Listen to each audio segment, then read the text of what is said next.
Of the main trio of Amphibia, Anne, Sasha, and Marcy, only Anne is who she appears to be at first. When she first arrives at Amphibia and quickly moves into the planter's house in Wartwood, she appears to be a compassionate and tender-hearted, yet selfish, languid, and kind of vain person. She appears to be someone who forms close relationships with others, but has trouble looking at events from the perspectives of other people, and that is mostly correct.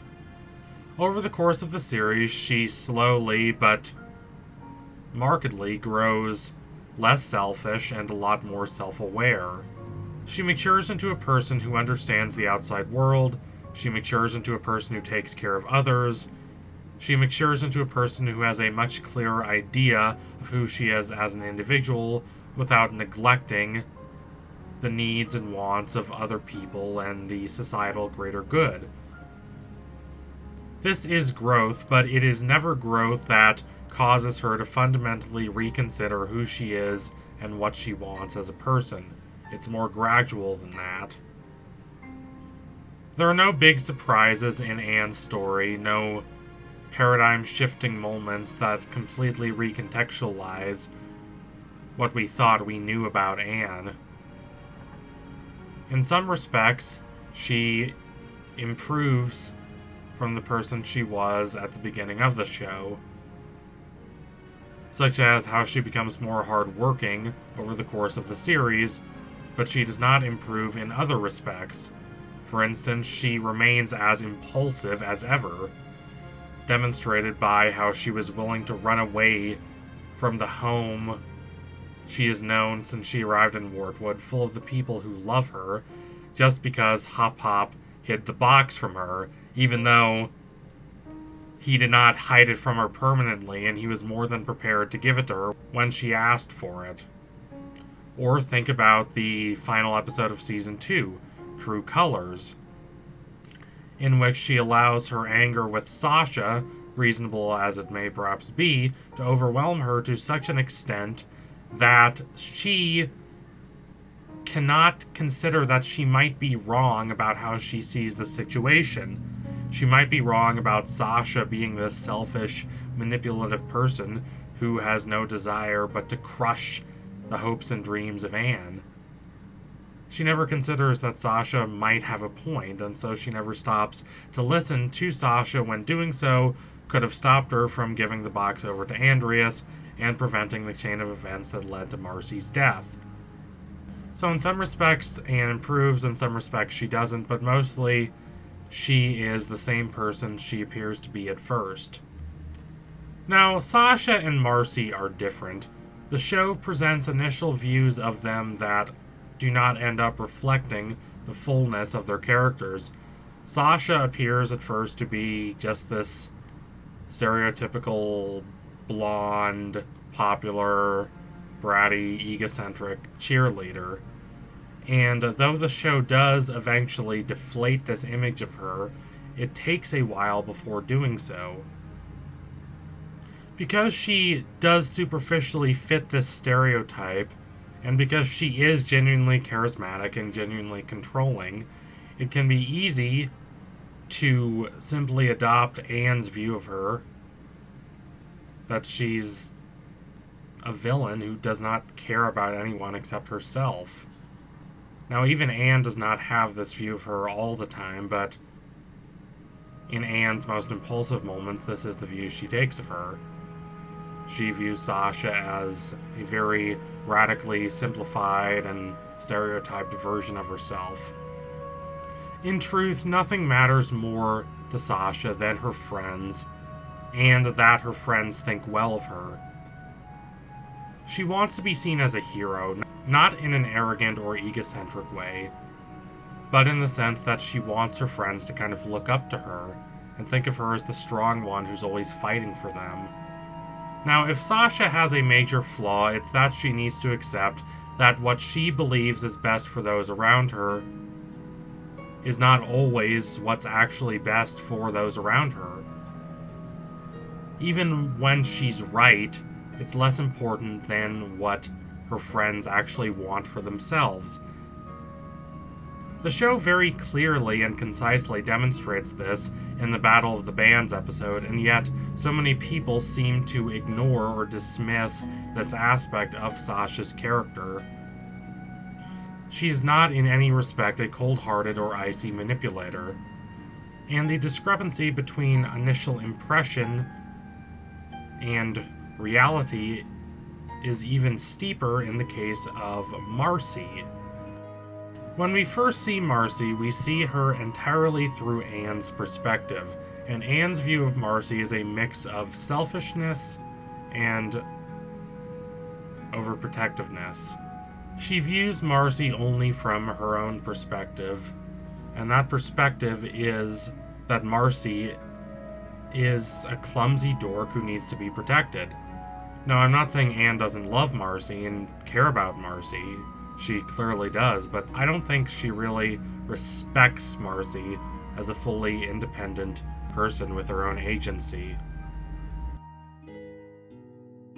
Of course, Anne respects Marcy's academic skills. In fact, she's quite jealous of those skills, and most likely she respects that Marcy is really good at a lot of different games, but that's not the same as respecting her as a person.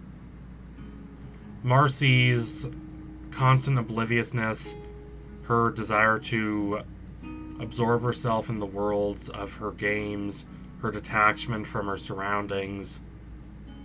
Anne views these aspects of Marcy's character back on Earth as simply how things are, as though there was no changing those aspects of herself. And because Anne is our protagonist, we're more likely to take her view of Marcy at first. Marcy sees no reason to puncture or deepen Anne's view of the past her. Marcy doesn't want to talk about the past, she wants to talk about the future. In Utopia, she feels alive. She has a life here, outside video games. She's a respected citizen. She's a member of the Royal Guard.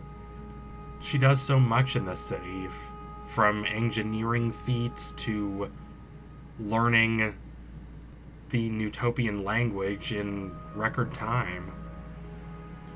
Now, she might not have a firm family that cares for her nearly as much as the planters care for Anne, but she's still a respected citizen in Utopia, and she even has a statue in her honor. Of course, at this point, Marcy believes the king sincerely respects her and thinks of her as an adult. So, based on this, Marcy is not going to fixate on the past, not when the future is so glistening for her. She views her life as an arc trending from worse to better, from suffering to triumph, so she's not going to complain about that. Tomorrow will be better than yesterday, the grand arc of the universe bends toward justice, that kind of stuff. But her past doesn't vanish. Instead, it lingers. The famous Faulkner quote argues that the past isn't behind us, it's not even past. A quote I really love from my favorite piece of theater, Eugene O'Neill's A Long Day's Journey into Night, conveys much the same idea. The past is the present, isn't it? It's the future, too. The past lingers as a specter, and one cannot entirely escape its presence.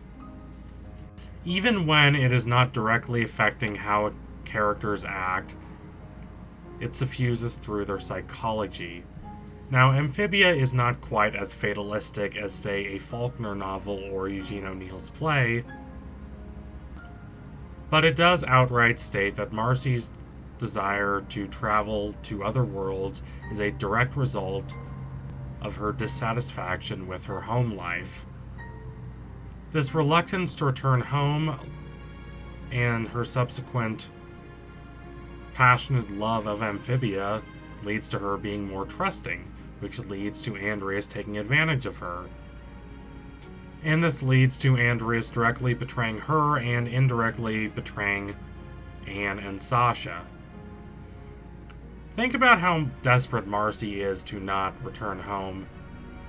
This is a 13-year-old girl who has not seen her home in half a year. And her response to this is to never want to go back. This is not impulsive. She's had a lot of time to sit and think about what she actually wants for herself, and she has decided that she has no reason to ever see her parents again. In fact, she feels revulsion at the very idea. The whole concept of returning to Earth and having to live without the friends she has grown to rely upon is for her a nightmarish scenario. Once one understands that, once one understands how desperate she was to escape her life on Earth, one's entire perspective on her changes.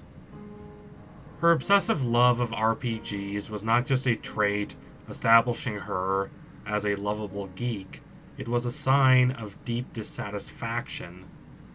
It was a way to detach herself from her everyday reality, which Marcy had come to view as traumatic. Perhaps there are elements of her home life that we would find traumatic too if we knew the whole story. Perhaps not. It doesn't really matter. What matters is Marcy's complete and unyielding desperation to keep herself and her friends from returning home. To the extent that she sabotages their journey to return home.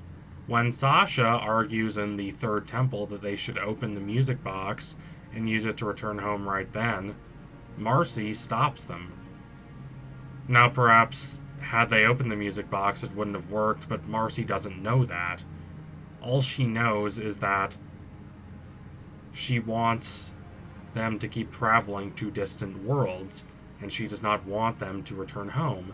And the show does not portray this as simple, banal escapism that she needs to get over, but rather a desire that we can and should respect and try to understand, rather than dismissing it out of hand. Marcy, for whatever reason, and I reckon there's more than what we've already seen, finds her reality traumatic and she wants to escape from it. There's no reason why she should have to go back to a life she did not like in any respect.